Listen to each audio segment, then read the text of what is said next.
Over the next couple of weeks, we'll continue our study of thermochemistry, particularly looking at enthalpy changes of reactions.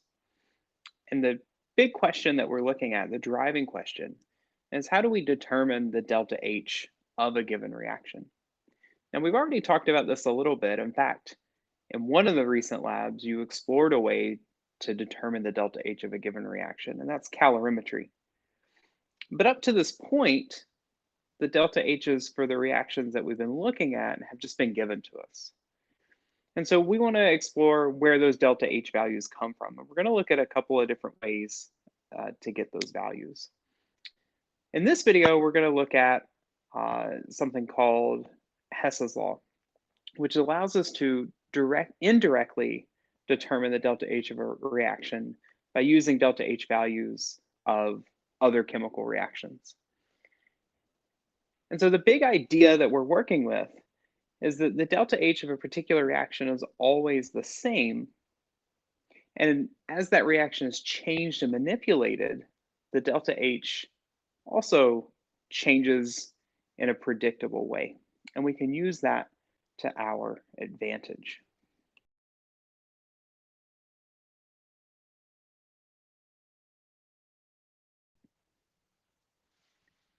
As we use Hess's law to determine the delta H of a particular reaction, there'll be three ways that we'll manipulate the thermochemical equations of reactions that we know. The first way that we'll manipulate a thermochemical equation is we may multiply it by some number. So that is to say, everything in the reaction gets multiplied by the same number. When we do that, delta H is also multiplied by that number. And so just as an example, I have not a real chemical reaction here. A plus 2B gives C. If we multiply everything in this reaction by 2, so that gives us 2A plus 4B yields 2C, the delta H value for this new thermochemical equation is going to be 2 times 100, or 200 kilojoules.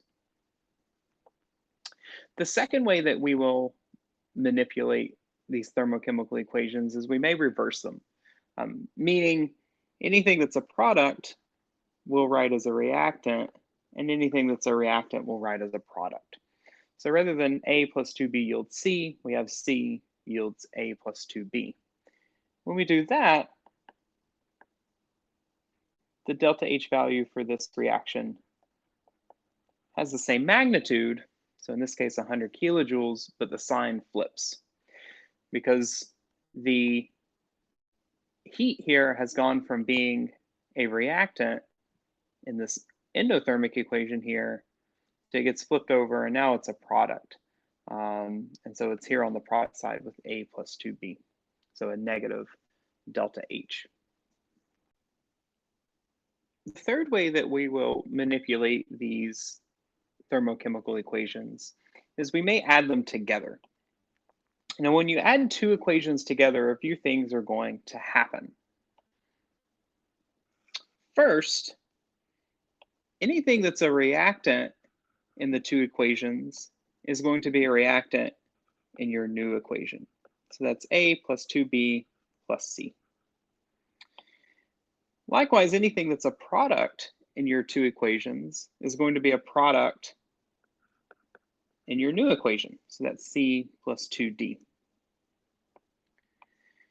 In your resulting equation, any chemical species that has the same formula and state can be canceled out.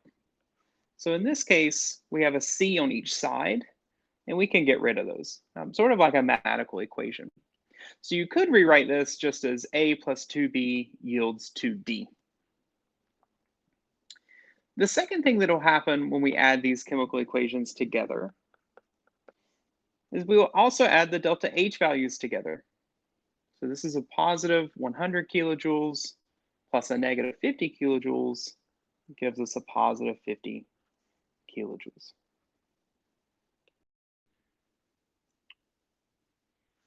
when we approach a Hess's Law problem, we'll be using some combination of all three of those ways to manipulate thermochemical equations in order to determine the delta H value of a reaction that we're considering. So in this case, we have the bolded reaction, and we want to determine its delta H value given the three known reactions here. And so we're going to be manipulating these three reactions and their delta H values in order to get the delta H of that bolded reaction. Now, a couple of things that might help you as you work through these types of problems is one, sort of changing your mindset. If the thought of enthalpy changes and thermochemistry seems to complicate this process, just treat it like a puzzle because these are kind of fun little puzzles to work through. Some of them will be much more direct, like this one, and some of them might be quite challenging. You might have some different options for what you can do. The second thing that's helpful is to label your given chemical equations so it's easier to refer to them. And so in this case, I'm going to just label these three equations, number one, number two, and number three. And so that way, as I'm sort of working through this and explaining it, it's easy for me just to say equation number one, equation number two, and equation number three. Okay, so let's do this. And as I work through this, I'm going to try to explain my thought process and sort of, where I think about starting and that sort of thing. So the first thing is I look at my chemical equation that I'm trying to get to, right? So the bolded one here. And I try to find something that's easily identifiable from this equation that I can look for down here in my given equations. And so what I'm looking at is the C3H8. So C3H8, that's a pretty identifiable chemical formula to find. And I can see here that it's in reaction number one. In this reaction, it's in the reactants, and this reaction, it's in the products.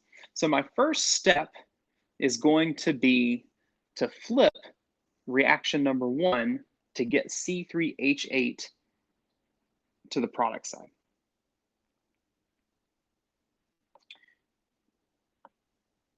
So I'm going to write that just below here. So 3CO2, 4H2O, and C3H8, 5O2. Oh, let's go back and add our states. It's a good habit to have just to keep track of all the states through here. This one's not very neat, but and then again, when we manipulate the equation by flipping it, the sign of delta H also flips. So that goes from a negative 2043 kilojoules to a positive 2043 kilojoules. Okay. So let's see what other moves I can make. So I can work with these equations in any order. So I could come down to number three and see how I can get number three to sort of match up with what we're working with here. Or I could work with number two. Either one is going to be fine. But for number two, I'm looking at this carbon, and I can see that carbon's up here, and it's got a coefficient of 3. So I'm going to take reaction number two and multiply it by 3. So that's going to be 3 carbons, and 3 O2s, 3 CO2s. Oh, forgetting my states again. And then that delta H value also gets multiplied by 3. So we're going to do negative 393.5, which is the delta H value here, times 3, which comes to negative 1,180.5 kilojoules. Okay. Generally, once I get two thermochemical equations sort of manipulated in a way that starts to match up with our bolded, or in this case, the bolded reaction, but the reaction that we're looking at, I'll go ahead and think about adding them together. That way that I'm dealing with sort of less moving pieces. So let's add these two equations together. Okay, so as we add together, again, anything that is in the reactant side stays a reactant, and anything that's in the product side stays a product. So we're going to have 3 carbons plus 3 O2 plus 3 CO2 plus 4 H2O, C3H8 plus 5 O2 plus 3 CO2. And we're a little short on room for the delta H. I'll write it up here, but we'll also add these two delta H values together. So that's 2043 minus 1180.5, which I believe is 862.5 kilojoules. And we should also take this opportunity to cancel out some things and sort of simplify the equation that we've got. And so I see a couple of places we can do that. One place is we have 3 CO2 here that are gaseous and 3 CO2 here that are gaseous. So we can get rid of those. And then the other place that I see is we have 3 O2 here and 5 O2 there. And so we can simplify that a little bit to go from 3 O2 and 5 O2 to a net 2 O2 on the product side. We did some simplifying to our equation. We're going to slide up just a little bit to make some space, and we'll rewrite this new equation here.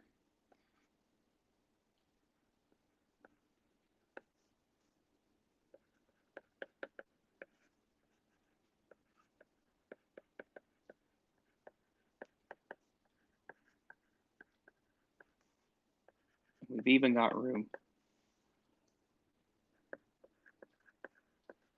to bring that delta H value down now.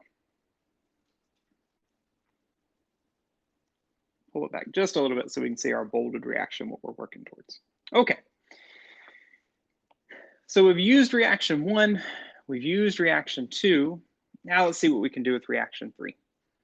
So in our bolded reaction, what we're looking at, we've got 4 H2s, and I see 2 H2s here.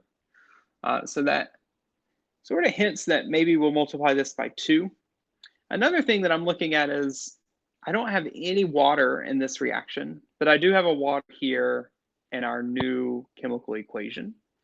And I have 2 waters there. So by doubling this reaction, I'll get 4 H2O on the reactants, 4 H2O on the products, and that'll cancel out.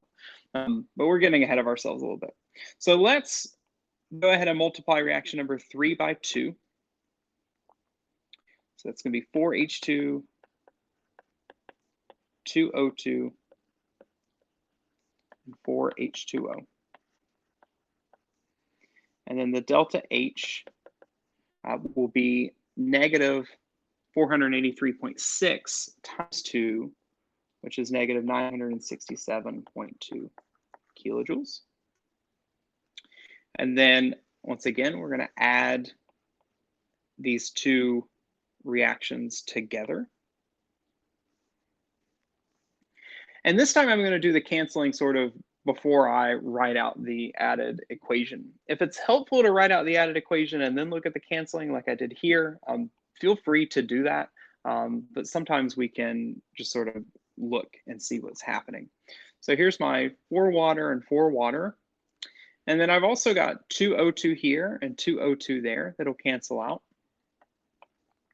And so my reactants are 3 carbons and 4 H2.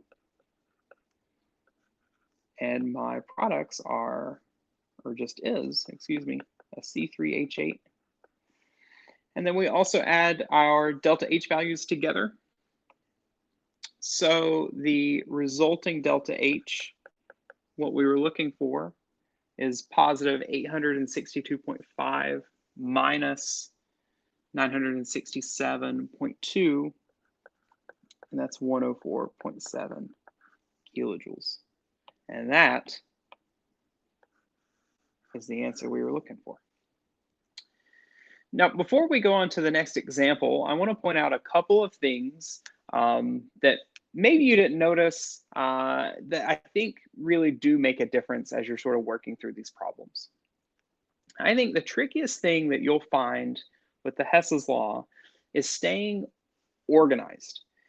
And so one thing that you'll notice if you look is as I write my equations to add them together, I keep my reaction arrows lined up. That makes sure that anytime I glance here, this is a product. Anytime I glance here, that's a reactant, right? Subtle thing that kind of keeps me from making a simple mistake like accidentally putting a reactant on the product side or accidentally put a product on the reactant side. One of the other things that I tend to do for the delta H values as well is if the number is positive, so like here, 2043 kilojoules, I'm very explicit about the positive sign. I flipped this sign, it was a negative 2043, and I made it positive 2043, and I really like writing the plus sign there. Right, now we've talked about how that sign tells us the direction of the flow of that heat, you know, whether it's endothermic or exothermic in this case. So it is important, but by putting a plus sign there, it really forces me to sort of keep track of all the signs throughout, right? Because I know each delta H value I write is going to have a plus sign or a minus sign, and so I remember to be mindful of that as I'm writing them out. And then the last thing that is happening sort of behind the scenes, and speaking of pluses and minuses, did you notice I missed the minus sign on my final answer? This is negative 104.7 kilojoules. But the last thing that happens when we add these delta H values together is we are keeping track of sig figs. Remember, when we add and subtract numbers, we round to the least number of decimal places. So since this, our final answer here, this number and this number have one decimal place, we want to make sure we put one decimal place in our final answer. Okay, let's go look at another example, one that's also a pretty good example of something that we might be faced with for Hess's Law.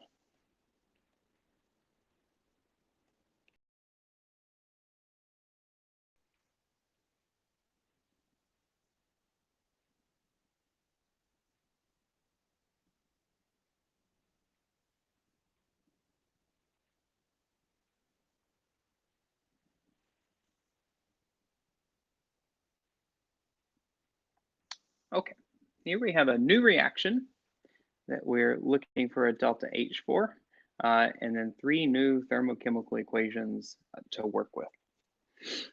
So in this example, there's a couple of reasons I picked this example, and I'll point them out as we go. But we're going to start the same way that we started the last example. I'm going to look through my bolded reaction here and see if I can find something that's easily identifiable that I can sort of work with from my 3 given reactions here.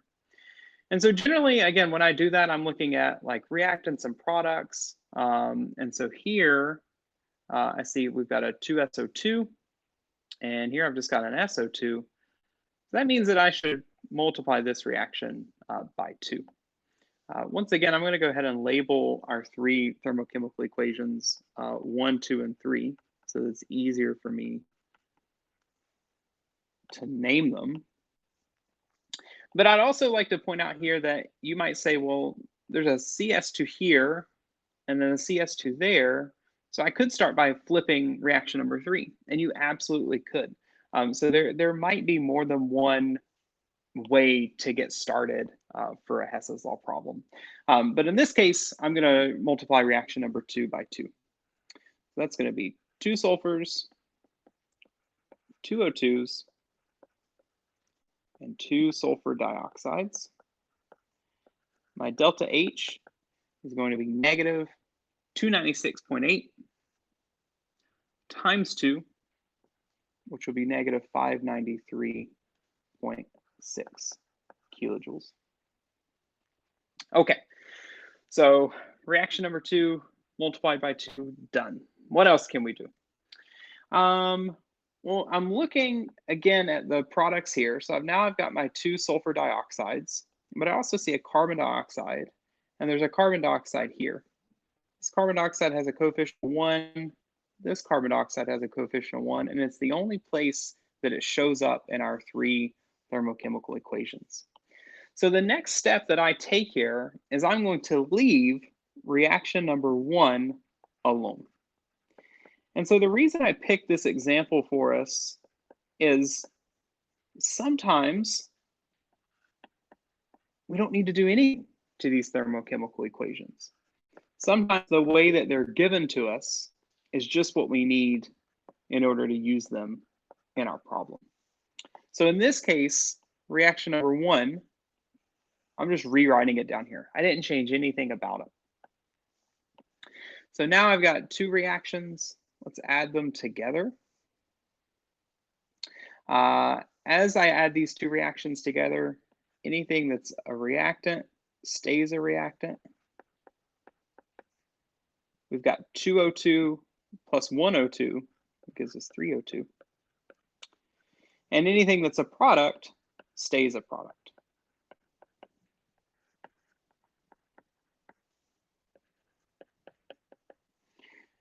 So our delta H is negative 593.6 plus a negative 393.5, which is negative 987.1 kilojoules. Okay, now let's look at reaction number 3. So in reaction number 3, we pointed out just a minute ago that carbon disulfide is a product here, but it's a reactant in our given reaction. So we can flip reaction 3. So it's going to be carbon disulfide in the reactants, carbon and 2 sulfur in the products. And as we flip that reaction, the sign of delta H will flip. So that goes from positive 87.9 kilojoules to negative 87.9 kilojoules. And once again, we are ready to add these reactions together. We have a carbon in the reactants and a carbon in the products. Those will cancel. We have 2 sulfurs in the reactants and 2 sulfurs in the products. Those will cancel. And we will be left with 3O2, CS2, 2 SO2, and 1 CO2. To get our final delta H value, we'll add negative 987.1 plus negative 87.9. And we'll get negative 1075, and we'll bring 1 decimal place because of those sig figs. And there is the delta H we were looking for.